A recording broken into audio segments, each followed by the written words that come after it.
¿qué tal? Soy Francisco García Pimentel. Una vez más, bienvenidos al curso Todos Hablan, Pocos Conectan. Estamos en la mitad del programa, en la sesión 13 de 26. Y escucha, estamos hablando específicamente de la parte de la educación que se refiere a la emoción. Las emociones son las que nos ayudan a tomar las decisiones que tomamos todos los días, cada día. Pregúntate, esa camisa que tienes puesta, ese pantalón, ¿por qué te los compraste? ¿Porque era la mejor opción, la mejor decisión, el mejor argumento, el mejor pantalón del mundo? ¿O simplemente porque te gustaron? Si es porque te gustaron, entonces tomaste la decisión con las emociones. Y es lo normal, es lo adecuado. Así funcionamos los seres humanos.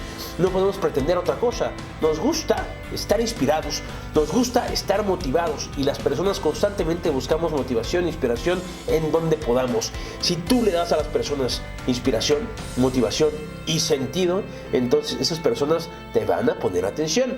¿Cómo podemos ayudar a las personas a encender sus emociones para conectar con lo que estamos diciendo? Otro tip importante es convertir las cosas en personas.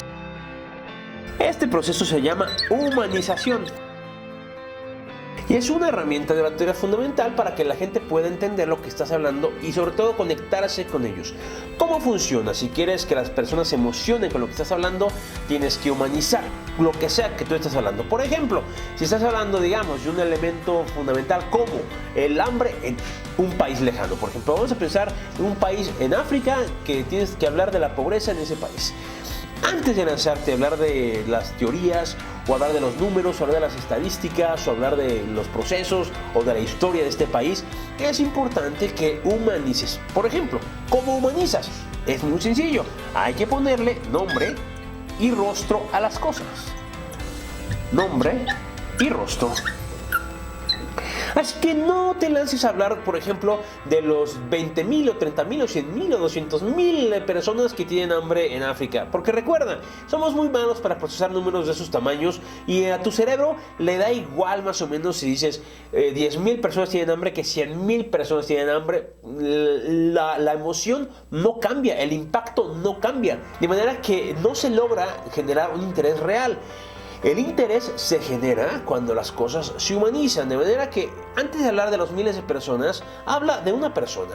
Habla del caso concreto de una madre que se llama de tal y cual manera, que tiene tantos hijos y que pasan por estas cosas. Cuenta la historia de una sola persona y deja que esa sola historia transmita el sentimiento profundo, el drama complejo y el reto humano que implica la tarea de resolver el hambre en un continente complejo como es África.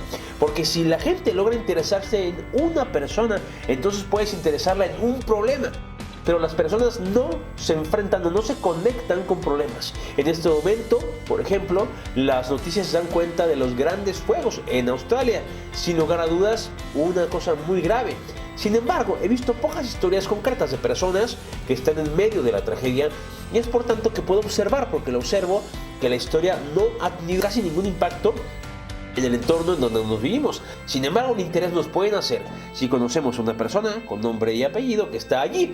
De entrada, si tuvieras un familiar o un hermano en Australia, las cosas serían muy diferentes. Bueno, a falta de hermano o de novio, vamos a generar un amigo, una persona que conozcamos que esté allí. Ese proceso se llama humanización y se utiliza para todo. Es una subforma o una derivación del concepto de storytelling, en donde tú puedes generar un personaje real en medio de un proceso mucho más grande que ayude a la persona no a entender el complejo, porque si entendemos la gravedad del hambre o la gravedad de esto o aquello, lo que falta no es información, insisto, lo que falta es inspiración y emoción. La emoción se genera con personas reales que se encuentran en medio del problema. Si tú humanizas un proceso, entonces vas a poder comunicarlo con la gente. Tu político, tu jefe de una empresa, tu directivo, tu mamá o tu papá empieza a hablar de cosas en términos humanos, con nombres y apellidos, cuenta historias de personas que estén en medio de esta tragedia y verás cómo la gente se interesa mucho más. Quizá no quieran salvar a África, quizá no quieran salvar a Australia, pero quieren salvar a esta persona y entonces eso es parte de la solución del problema. Así que inténtalo. Si tú logras humanizar tus relaciones, verás como tu mismo discurso tiene mucho más intención, mucho más potencia, mucho más interés y por tanto mucho más emoción.